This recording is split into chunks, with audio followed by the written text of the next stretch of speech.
Bienvenue dans une nouvelle vidéo où nous allons parler de la simulation d'un cycle organique de rancunier simple avec le logiciel Python. Nous allons utiliser dans cette vidéo le logiciel Python pour simuler un cycle organique de rancunier avec comme flux le R11 qui est un flux comme tant d'autres flux qu'on utilise généralement dans les systèmes avec des turbines, dans les systèmes de climatisation, de chauffage et aussi de production d'électricité. Nous allons faire un petit rappel sur le système organique de Rankine. Dans un cycle organique de Rankine, on va faire circuler un fluide.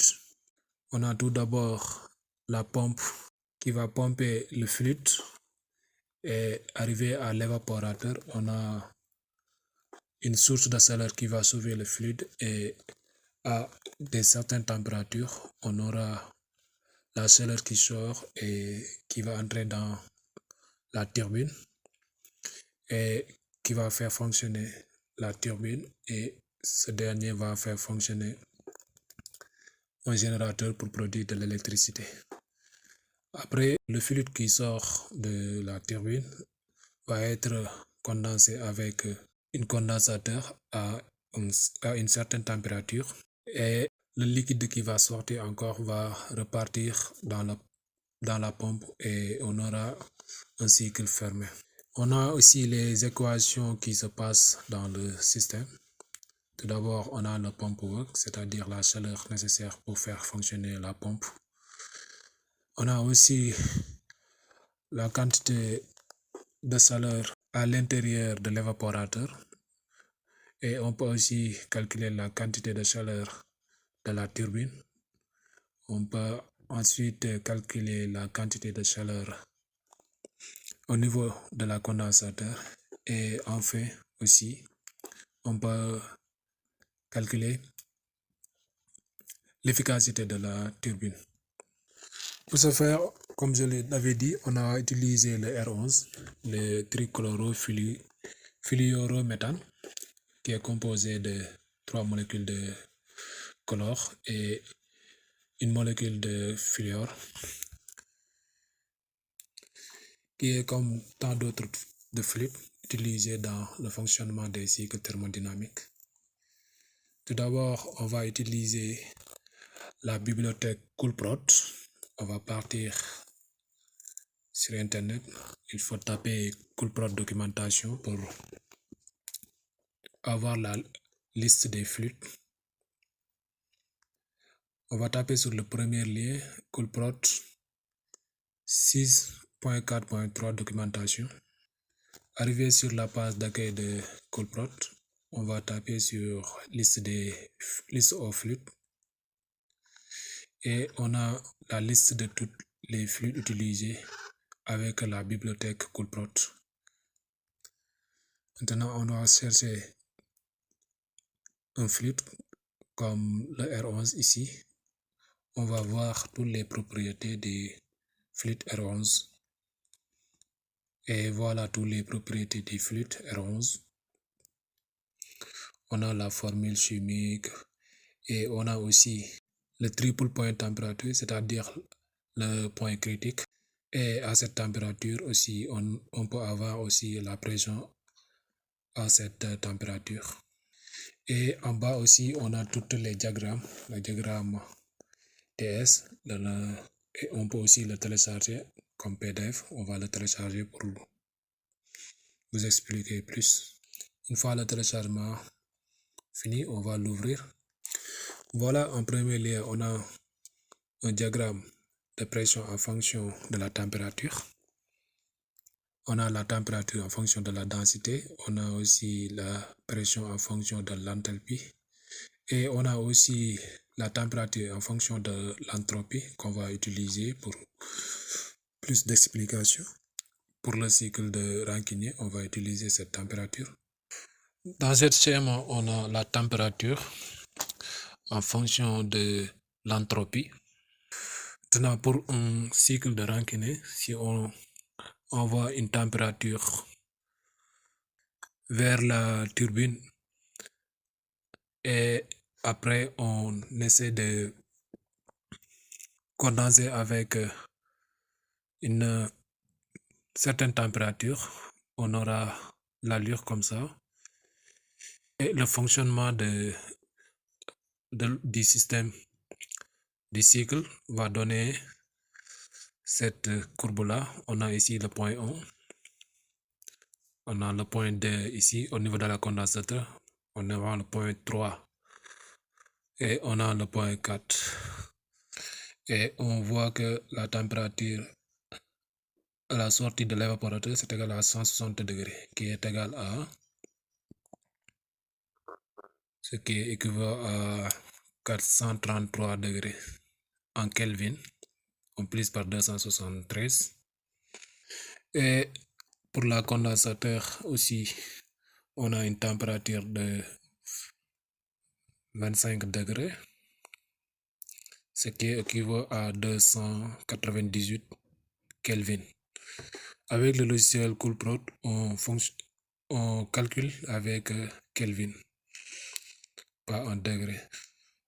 Et à cette température à 160 degrés, si on voit le diagramme de la température en fonction de la pression, ça équivaut à 2500 kilopascal qu'on va convertir ensuite en pascal. Maintenant, on va ouvrir le logiciel Python pour voir les calculs. On va commencer à saisir les données. Tout d'abord, on va importer CoolProt pour montrer qu'on doit travailler avec CoolProt. Donc, on doit dire from CoolProt import proxy. Après aussi, on doit donner les données d'entrée. Ici, les données d'entrée, il faut savoir la température qui doit sortir de l'évaporateur et à quelle température on doit condenser notre fluide. Et à cette température aussi, on doit savoir la pression correspondante. Et aussi, on doit savoir l'efficacité de la turbine et aussi l'efficacité de la pompe. Avec le diagramme TS, température en fonction de l'entropie, on avait la température à la sortie de l'évaporateur, c'est égal à 433 Kelvin. Et la température au point 2, c'est-à-dire au niveau de la condensateur, c'est égal à 25 degrés, 298 Kelvin. On voit qu'aussi la température au niveau 2, c'est égal à la température au niveau 3 aussi. Donc, on va saisir les données d'entrée. Et voilà les données. On a la température égale à 433 Kelvin. Et la pression correspondante c'est égal à 2500 kilopascal. Mais comme CoolProt fonctionne avec le pascal, on doit convertir les kilopascal en pascal. Donc, ça va nous donner 2 500 pascal. Et aussi, on va donner le débit molaire qu'on a choisi 1. On peut choisir 1,5, ça dépend de vous. Mais on a choisi 1, le débit. L'efficacité de la pompe, 0,92. Et l'efficacité de la turbine, 0,89. Maintenant, nous allons chercher les propriétés thermodynamiques au niveau des points de ce point-là, point 1. C'est-à-dire, on va calculer l'entropie, l'enthalpie et la qualité, la densité aussi, si on veut. Avec CoolProt, si on veut calculer ça, on va utiliser pour l'enthalpie H, c'est noté H, c'est égal à proxy, c'est la fonction qui permet de chercher l'entropie. Et on va chercher H, donc on doit mettre H. Et à quelle température? Donc on doit mettre T, c'est-à-dire à T1 alors.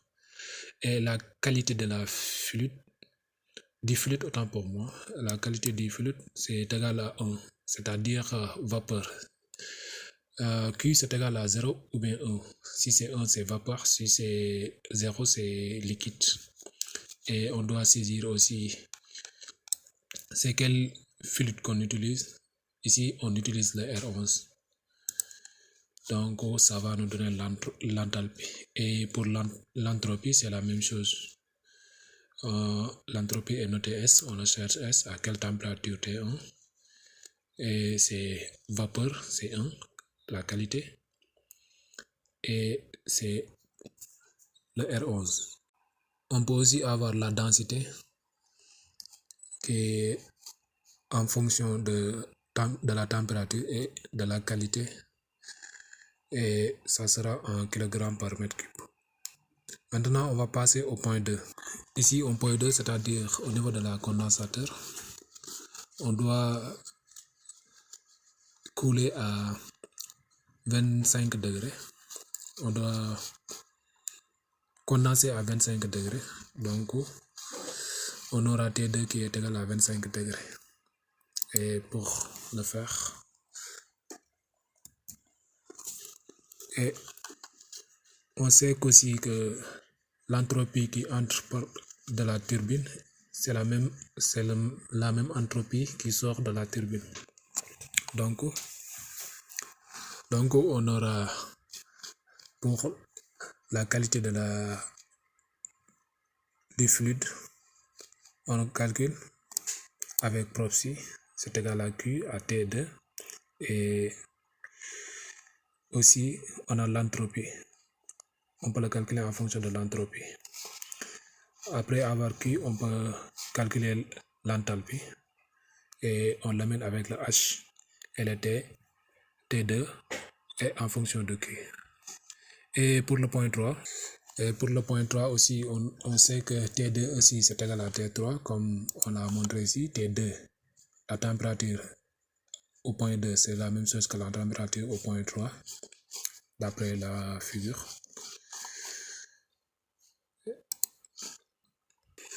On peut calculer la pression qui est toujours en fonction de la température T3 et de Q, de la qualité. Ici, on sait qu'on a déjà condensé le fluide en liquide, donc Q, on le met 0, c'est en liquide. On peut avoir l'entropie aussi. On peut avoir la densité. Et on peut avoir aussi le volume spécifique. On peut calculer le volume spécifique qui est l'inverse de la densité. Et enfin, on a l'entropie H3. Maintenant, pour le dernier point, le point 4. Ici, directement, on sait que la température au point 1, la pression au point 1 est égale à la pression au point 3. Et donc, on peut calculer directement le pump work, la quantité de chaleur qu'a besoin la pompe pour fonctionner, PW, c'est égal à la volume spécifique multiplié par la pression au point 4 moins la pression au point 3 sur l'efficacité de la pompe. Et on l'aura. Et si on a le pump work, c'est-à-dire la quantité de chaleur qu'a besoin la pompe tampon, on peut calculer alors H4. L'enthalpie, c'est égal à, on a PW, c'est égal à H4 moins H3. Donc H4, c'est égal à H3 plus PW. Et on a déjà le pump work. Maintenant, on peut calculer et tous les autres propriétés. Maintenant, on peut calculer le truc là. Ouais. Maintenant, on peut calculer la quantité de chaleur à l'évaporateur qui est évaporateur. On peut calculer la quantité de chaleur à la pompe. On peut calculer aussi l'efficacité de notre cycle. Et on peut calculer aussi la quantité de chaleur à la turbine. Donc ici, on a la quantité de chaleur à l'évaporateur qu'on appelle HI, and heat. input, c'est égal à la masse, à la débit, multiplié par H1, l'entropie au point 1, moins l'entropie H4, l'entropie au point 4. On peut avoir la turbine work, TW, c'est la même chose, M multiplié par H1 moins H4, mais ici on a multiplié avec l'efficacité de la turbine. Et on peut avoir aussi la quantité d'électricité produite qui est égale à la quantité d'électricité de la turbine moins la quantité de chaleur de la pompe. Et on peut avoir aussi la quantité de chaleur que besoin la condensateur. On a H, CH, c'est égal à M multiplié par H2 moins H3. Et pour calculer l'efficacité directe, c'est égal à TW, la quantité de chaleur de la turbine, moins PW, la quantité de chaleur de la pompe, sur HI, la quantité de chaleur à l'évaporateur. Et on peut l'avoir directement, c'est égal à W net sur HI. Et les calculs sont terminés. Maintenant, on peut directement afficher les résultats avec print. Et voilà les résultats. On va afficher les résultats en kilowatts. Et sans oublier que joule par watt, c'est joule par seconde, c'est égal à watt. Et si on divise par 1000, directement on a les résultats en kilowatts. Et aussi l'efficacité, c'est en pourcentage. On multiplie juste par 100 et on aura les résultats. Tout d'abord, il faut enregistrer, parce que si tu n'enregistres pas, tu ne vas pas simuler. On enregistre avant de simuler. Moi, je vais choisir le bureau. On devait le faire avant. On l'appelle ORG. ORG, c'est bon. Point .py.